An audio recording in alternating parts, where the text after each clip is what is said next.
Welcome back, Legion. Ryan from Ludo Malis here, and today we're going to be talking about gaining muscle and getting stronger. Here's what you need to know. Hypertrophy training or gaining lean muscle mass and strength training can be very different. It's very dependent on what you are trying to achieve. There's definitely some commonalities between the two, and you can definitely hybrid between the two. But today I'm going to discuss probably the specifics of each one as a separate training modality. We see so many different programs out there, and the truth is they all work great. Really, at the end of the day, humans are adaptable beasts, okay? That's what sets us apart, is that we adapt and we evolve.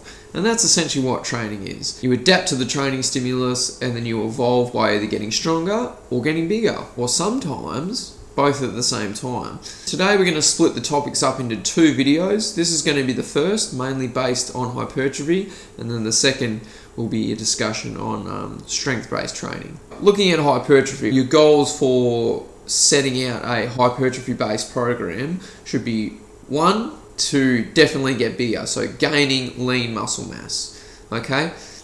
2, due to the extra muscle mass, you'll notice that you'll be more metabolically active. So what we mean by this is, because you're gaining more muscle tissue, your body's going to be burning a lot more energy. Specifically, say for a physique athlete like a bodybuilder, it's very important that you're following this program, but you're being very specific to your weaknesses and your underdeveloped areas. So a lot about bodybuilding is symmetry and making sure that the mass is in the right areas and there's proportion between all muscle groups. So it's really important that you guys follow a routine that gives you good balance between all of your muscle groups. For sports athletes, it's actually really important to have a good amount of lean muscle mass, in particular your contact sports, just to be able to take and absorb those hits. Think of it like as body armor. So you're just putting extra armor onto your body, which will, reduce the risk of serious injuries. You can also use it for rehab and then even prehab. You're not only going to be just building the muscle itself, the tendons and the ligaments surrounding the joints will also get a boost of growth,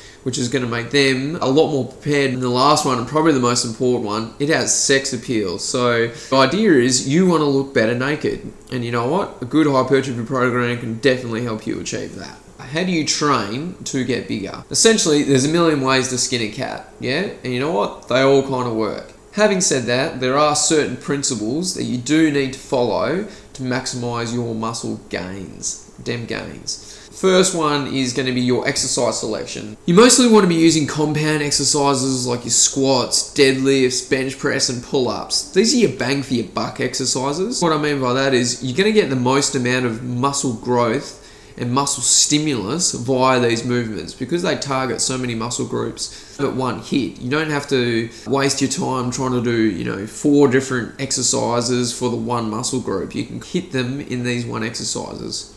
However, it is also good to do some isolated exercises like lateral raises, tricep pushdowns and bicep curls, just to add extra mass to those smaller muscle groups and to, like I said before, work out those imbalances between your different groups. Your next one is going to be exercise equipment, so what you're using to get bigger. The majority of the time we're probably going to want to use free weights, so your barbells and your dumbbells. Again, these are the most efficient tools that you can use to be able to recruit more muscle while you're doing the lift. You're going to have to use a lot more stabilizing muscles, therefore you're going to get a greater overall stimulus. However, machines can be very beneficial. In particular, the way they're designed, the way they're set up is that they can be used to create constant tension on the muscle. Okay, so say for example, if you're performing a dumbbell curl, what you'll find is at the top of the movement and then at the bottom of the movement, you're actually going to lose tension. So if you were to do that same movement on a bicep curl machine, what you'll find is that the tension is constant the whole time, whether you're at the top or at the bottom, and obviously through the whole range of motion. So this can have greater benefits to your hypertrophy because now you've got more time under tension, which is a big component of gaining muscle mass. The next one you need to think about is intensity. So when we refer to intensity in strength and conditioning, we're talking about how much load are you putting on the bar, so how much weight are you lifting essentially. Optimal ranges for hypertrophy is about 65% to 85% of your 1 rep max. This allows you to lift heavy but still get enough reps in to achieve the required volume. Moving on to volume, when we're talking about volume, we're essentially just talking about like your accumulated total, so your sets and your reps. Essentially, you're trying to shoot for 3 to 5 sets of about 6 to 12 reps, and you can play around with that. Ideally, your magic range is between 24 to 30 reps total, okay? So this could be 5 sets of 5, 3 sets of 8, 3 sets of 10. You don't always have to stick to that traditional 3 sets of 10 marker. You can definitely vary within that range. And look, you can go a little bit above and a little bit below.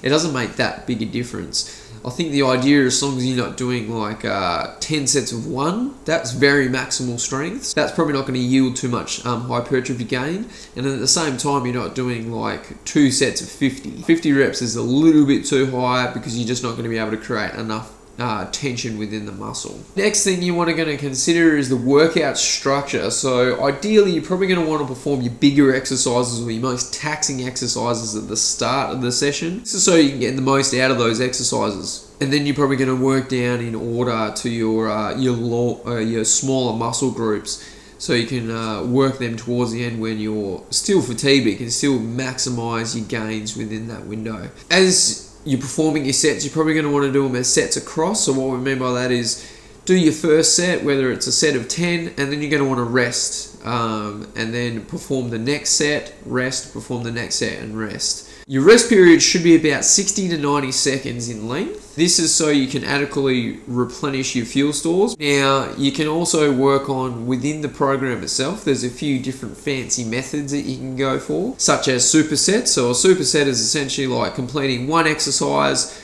then having a little break, and then completing a different exercise. Generally, that's of the opposing muscle group, and then rest, and then just kind of back and forth between the two. So say, for example, doing a flat barbell bench press for a set of 10, and then resting maybe 60 seconds, and then doing a set of barbell bent over rows, and then resting, and then kind of going back to your bench press and then bent over rows, and alternating between the two. This is a great way to kind of condense training time. Another good one is drop sets. So doing your sets, then immediately dropping the weight down and doing another set. For example, bicep curls, doing a set of 8 at 20 kilos, and then straight away dropping it down to 15 kilos, doing another set of 8, and then 10 kilos, and so on and so forth. Another good technique is rest pause. So do as many reps as you can at a certain weight, only rest about 10 to 20 seconds, and then try and bang out as many more reps as you can.